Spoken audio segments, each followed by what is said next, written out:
에서도. 그리고 나중에 이제 검사를 해보니까 정말로 온몸에 세균이 퍼진 거예요. 온몸에. 그러니까 의사 선생님들 이제 수술도 할 수 없고 손도 쓸 수 없는 거예요. 그런 상황 속에서 물 한 모금 먹지 못하고 고통 속에서 있는 거죠. 그리고 하룻밤을 지나고 그 다음에 다시 이제 큰 성모병원이라는 데를 대학병원을 갔는데 그곳에서도 가장 유명하던 의사들이 그 집사님을 치료를 하려고 했지만 치료할 수가 없었어요. 그러니까 나중에는 전문의가 말씀하시기를 무슨 병인지 모르겠다. 무슨 일 때문에 이렇게 됐는지 모르겠다. 무슨 원인이 있어야 되는데 모르겠다는 것이 정답이었습니다. 근데 나중에 알게 된 사실은 뭐냐면 우리가 지금 이렇게 숨을 쉬고 있죠. 이게 기적입니다.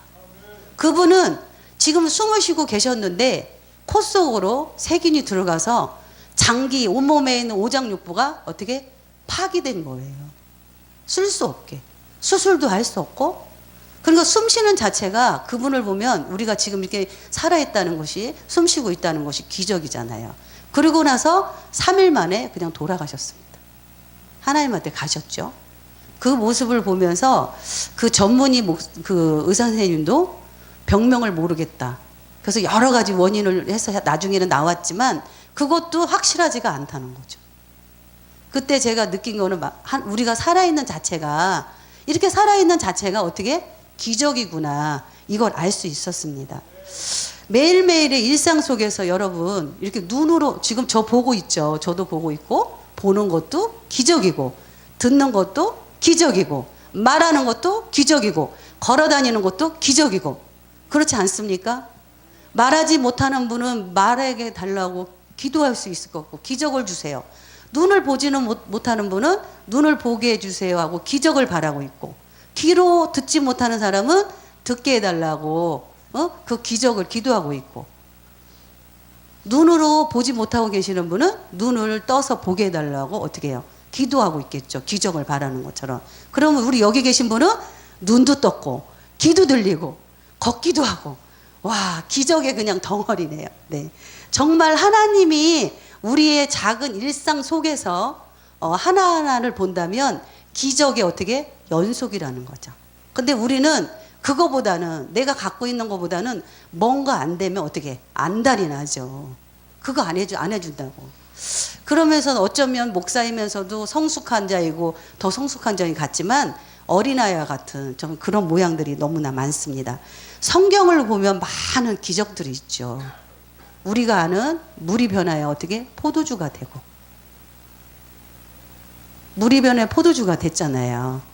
여러분들 삶 속에서 정말 지금도 물이 변하여 포도주가 되는 사건이 있습니까? 물이 변하여 포도주가 되는 사건은 당연한 거예요. 왜? 여러분들 속에 누가 계세요? 예수님이 계시잖아요. 성령님이 계시잖아요. 그분은 어때요? 전능하시고 살아계시고, 구원이라면 아니 물이 변하여 포도주가 되는 게 당연한 거지, 안 변하는 게 이상한 거 아닙니까? 안 변하는 게 이상한 거예요. 근데도 우리는 작은 일에 낙심하고 절망해서 들어 눕고 하나님 원망하고 그러고 있는 게 우리의 모습 아닙니까? 저부터. 근데 왜 물이 변하여 포도주가 되는 그런 역사가 일어나지 않고 있는지 아십니까? 자기 자신 때문에 그런 거예요. 하나님은 지금 뭔가의 변화를 원해. 문제가 너무너무 커. 그래서 그것이 변화가 돼서 물이 변하는 포도주가 되는 것처럼 사건이 해결이 돼야 되는데, 문제가 해결이 돼야 되는데 안 되는 이유가 뭔지 압니까? 한 번쯤 생각해 봤습니까? 아니 그냥 성경에 있는 사건이야. 성경에서 그냥 물이 변하는 포도주가 됐대. 근데 요한복음 2장에 보면 예수님이 그 포도주 가나안 혼인잔치에 계셨습니다. 지금도 마찬가지예요. 여러분들 속에, 제 속에 누가 계세요? 예수님이 계셔. 근데도 기적이 안 일어나. 그렇다면 문제가 있는 거예요. 그 문제를 한번 생각을 해보셨습니까? 아니면 찾아봤습니까? 저는 그걸 기도 중에 주님이 알게 했습니다. 뭐냐? 네 속에 내가 있지 않니? 성령님, 크신 하나님, 이 땅을 말씀 한마디로 창조하신 그 주님이 계시는데 역사가 일어나지 않는 거는 저 자신 때문에 그러는데, 그 속에 뭐가 있냐? 여러분들의 자존심, 고집. 알겠어요? 자아. 이게 우상입니다. 보이지 않는 우상. 누구 때문에 역사가 아니라 나 때문에. 그래서 이 자아와 고집과 내 속에 있는 그 모든 자존심이 담이 돼서 막고 있는 거라니까요. 내 속에는 누가 계세요? 성령님이 계시다면 그 성령님은 생수의 강이라고 그랬잖아요. 그러면 졸졸졸 흐르는 물이 아니고 한 컵의 물이 아니라니까요. 생수의 강. 그럼 강이 저희가 오다가 일산대교를 이렇게 넘어왔거든요. 그럼 그 물이 어떻게 해요? 흐르면 땅을 적시고 초원을 적셔서 모든 열매들을 그죠? 하게 하는데 우리는 우리 속에 있는 자존심과 고집과 아집으로 담을 탁 싸갖고 흘러가지 못하게 하는 거야. 나도 죽고 그 사람도 죽고. 그럼 결국에는 아무 능력이 없는 그냥 성경 속에만 있는 그냥 그렇게 사는 거예요. 그게 아니거든요. 하나님은 그걸 원하시는 게 아니에요. 그렇다면 이 자아와 고집을 우리가 어떻게 무너뜨려야 될까요? 그것도 생각도 안 해보셨구나. 그래서 저는 깨달은 게 뭐냐면 첫 번째는 주님을, 내 속에 계신 주님을 어떻게 주인으로 인정해야 돼요. 요한복음 2장에 보면 물이 변하여 포도주 되는 사건이 바로 그거였습니다. 예수님이 어떻게 그 혼인잔치에 계셨지만 우리도 지금 어떻게 해요? 주님이 내 안에 계셨지만 기적이 아니라는 이유? 나 때문에 그런 거잖아요. 근데 첫 번째 예수님을 주인으로 모셔야 돼. 손님이 아니라. 요한복음 2장을 자세히 보세요. 마리아라는 어머니가 예수님 포도주가 떨어졌어요. 근데 예수님 뭐라는 줄 알아요? 한순간에 탁 찰나. 나와 상관이 없나이다.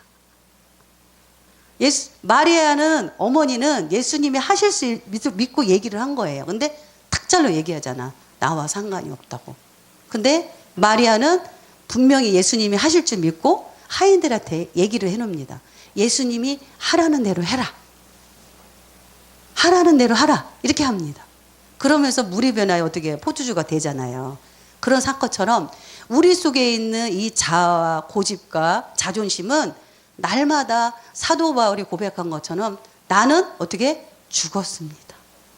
내가 죽어야 그 자아와 고집과 이것이 넘어지는 거예요. 무너지는 거예요. 그러면서 어떻게 주님을 주인으로 모시는 거예요. 우리가 종이라면 주인 대신 예수님이 하라는 대로 해야지. 내 멋대로 하고서 문제만 생기면 그때서 하나님 제발 이게 우리의 삶이잖아요. 너무 어리석은 거 아닙니까? 뭐 하나를 물어봐도 주님이 하라는 대로 했다면 어때? 문제가 생기지 않겠죠. 근데 내가 주인이 돼서 예수님은 그냥 이 마음에 계세요. 내 마음 내가 알아서 살을게요. 그러다 문제만 생기면 작정기도 뭐 저부터 그러고 있는 거예요. 이제 우리는 그렇게 살지 않았으면 좋겠습니다. 내 속에 계신 주님을 뭐로? 주인으로 모시라는 거. 그러면 주인이 하라는 대로 하면 되잖아요. 그렇죠? 그리고 두 번째는 뭐냐? 그 성령님의 인도에 순종하셔야 돼요. 지금 보면 하인들이 어때? 순종하잖아요. 근데 그 하인들이 순종함으로 물이 변하여 포도주가 된 거예요. 순종이 없었으면 안 됐다니까요. 그러니까 우리가 지금 이 물이 변하여 포도주는 사건, 나의 삶 속에서 기적을 원한다면 두 가지인 거예요. 주님을 어떻게 주인으로 모시고 살아야 되고 모든 삶 속에 두 번째는 그분 앞에 순종해야 되는 거예요. 순종도 하지도 않으면서 일이 안 이루어지면 불평불만하고 원망하고 짜증하고 이게 우리의 모습이지 않습니까? 이 기적은 작은 거예요. 큰 것이 아니에요. 근데 우리가 그걸 못하고 있는 거예요. 그러면서도 하지도 못하면서 하는 척 한다니까요. 저부터. 사도 바울은 자기가 배운 지식이 어마어마했잖아요. 근데도 그걸 어떻게? 배설물로 여겼잖아요. 우리가 화장실 가서 그 냄새 나면 싫잖아요. 그거로 여겼다잖아요. 왜 그랬을까요? 예수님이 그 안에 주인으로 오시고 보니까 그건 아무것도 아니었던 거야. 그래서 주의 종으로서 우리가 크리스찬으로서 하나님의 자녀라면 이제부터는 예수님만 자랑하셔야 돼. 그게 기본인 거예요.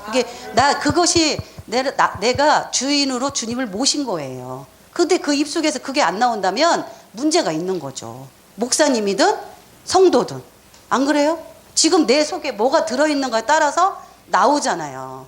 내 속에 지금 물이 들었어. 그러면 어떻게 해요? 입으로 물이 나오잖아요. 척은 할 수 있어, 척. 그지만 능력은 안 나가는 거지. 오늘 기적을 보는 눈이라고 한 거는 작은 일에도 주님을 보기 시작하면, 주님의 뜻이 있다고 보기 시작하면, 슬픈 일이든 고통이든 문제든 보기 시작하면 어떻게? 이제는 주님이 나의 눈을 열어서 그거를 통해서 주님이 하시는 말씀이 있어요. 다 있습니다. 그래서 제가 이 말씀을 준비하면서 느낀 거, 그러면 하나님, 우리에게 오는 고통, 고난, 이 어려움, 그래요.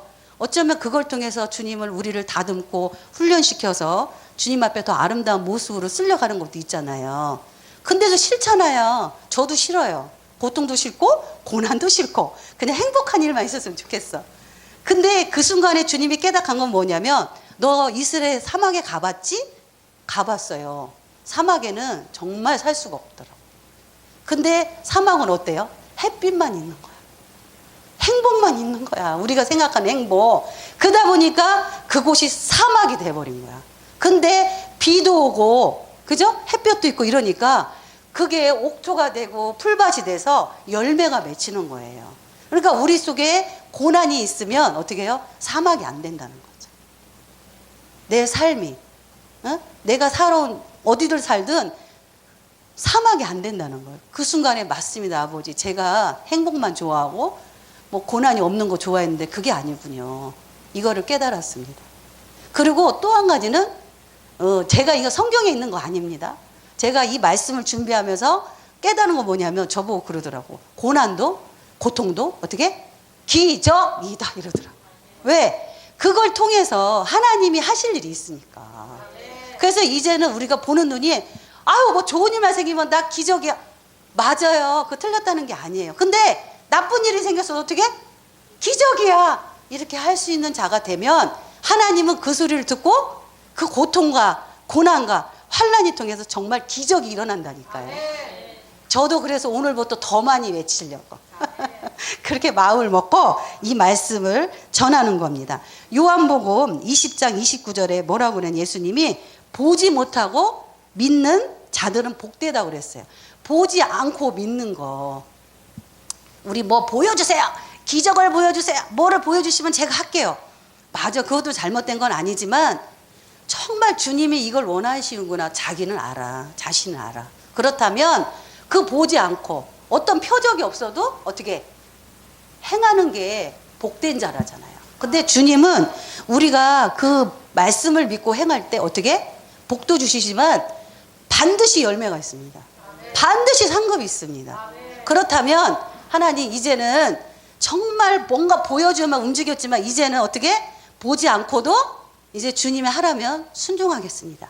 그럴 때 물이 변하여 포도주가 되고 베드로가 바다 위를 걸었잖아요. 우리도 그럴 수 있다니까요. 하나님이 그때 원하신다면. 기적은 그분들한테만 있었던 게 아니고 성경에만 있는 게 아니라 지금도 어떻게 있다는 거죠. 네. 주님이 여러분 안에 계시다면, 그분을 주인으로 모시고 살고 계시다면 이제는 좀 더 나은 삶, 그죠? 기적을 보는 눈이 열려서 작은 거에도 주님의 뜻을 알고 작은 거에도 주님 앞에 순종하며 나간다면 그게 기적인 거예요. 그리고 순종하는 그것이 기적인 거예요. 그러면서 내 속에 있는 그동안 생각했던 그 자존심, 생각하고 있는 자아, 이런 것들이 어떻게 해요? 이제 무너지기 시작하는 거죠. 무너지기 시작하면 결국에는 생수 대신 그 주님이 이제는 나를 통해서 주님이 살아계시고 전능자시고 구원자이신 걸 반드시 보여준다는 거죠. 그게 살아있는 자 아닙니까? 말로만 전하는 게 아니라 내 삶 속에서 그 주님을 보여줘야 되는 거죠. 성령의 나타남, 그렇죠? 그렇게 해야 되는 거죠. 이스라엘 백성은 40년을 광야 생활한 거 다 아시잖아요. 우리가 늘 얘기하잖아요. 이스라엘에서 40년 광야 생활하면서 시편 114편 아직 다 읽지 못했는데 거기에 보면 바다가 나오고 요단강이 나오고 이럽니다. 바다가 어떻게 갈라지고 요단강이 갈라지고 반석에서 물이 나오고, 근데도 이스라엘 백성 어떻게 살아요? 나처럼 살아요. 우리처럼. 불평, 불만, 원망, 짜증. 늘 기적 속에 사는데 똑같은 거예요. 지금 하나님은 우리가 보게 하시고 걷게 하신 게 다 기적인데 그건 안 바라보고 그냥 불평, 불만을 원망하면서 내 자신의 필요를 채워주지 않는다고, 내가 원하는 거 채워주지 않는다고, 그건 정욕일 수 있잖아요. 그것이 꼭 필요하다면 주님은 주시죠. 안 주시는 이유가 있다는 거지. 그렇다면 그 부모님의 마음을 자식이 헤아리듯 알아야 된다는 거죠. 그래서 예수님은 우리에게 늘 말씀하시잖아요. 여러분도 듣고 사시지 않으세요? 제가 어렵고 힘들고 무릎 꿇을 때마다 기회도 되고 내가 너 사랑하는 거 알지? 이렇게 말씀하시잖아요. 어떤 고통 속에 있을지라도. 근데 신기한 거는 그 음성을 듣는 순간 내 마음이 죽을 것 같고 당장 죽고 싶어, 자살하고 싶어 어쩌면. 근데도 그 음성에 녹아져서 예 주님 알겠습니다. 이제 주님의 뜻을 알고 제가 이 고통 속에서 잘 견딜 수 있는 은혜를 주세요. 견딜 수 있는 믿음을 주세요. 그래서 이것을 통해서 주님이 행하셨다고 제 입으로 간증하고 기적의 삶이 되게 해주세요. 이런 기도를 우리가 하고 있잖아요. 네, 아멘. 그러면서 신명기 33장 29절에 뭐라고 하냐면 이스라엘 너는 행복한 사람이로다. 모세가 그랬어요. 모세가 광야 생활하고 있는 이스라엘 백성한테 뭐 행복해. 우리가 지금 행복하다고 여러분 외칠 수 있죠? 근데도 속으로 아니야 이런 사람도 있을 거려.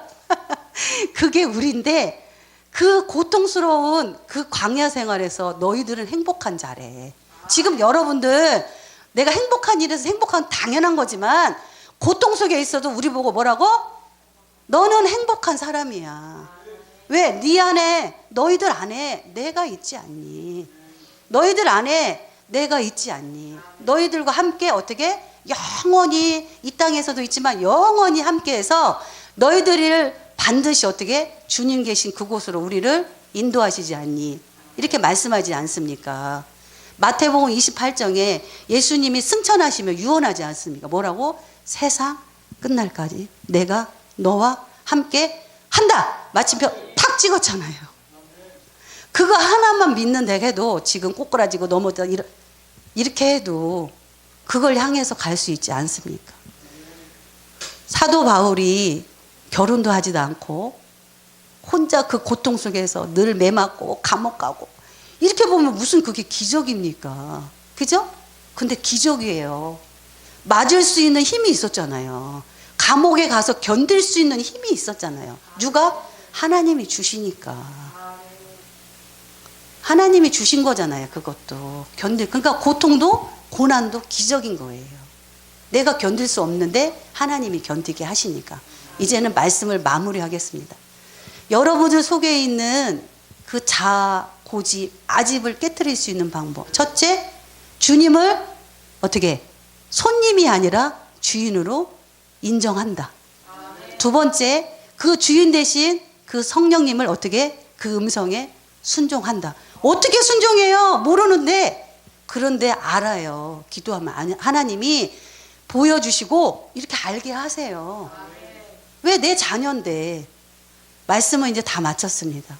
그래서 여러분들 삶 속에 이제는 눈이 트여서 인간의 눈, 정욕의 눈이 아니라 하나님이 주신 기적의 눈으로 모든 것을 바라보고 어떻게? 하나님의 뜻을 깨닫고 순종함으로 여러분들한테 예비하신 모든 복과 모든 상급을 어떻게? 이 땅에서도 누리면서 모든 사람을 풍성케 하는 게 바로 그게 주님의 뜻이라고 저는 믿고 이 시간 전했습니다.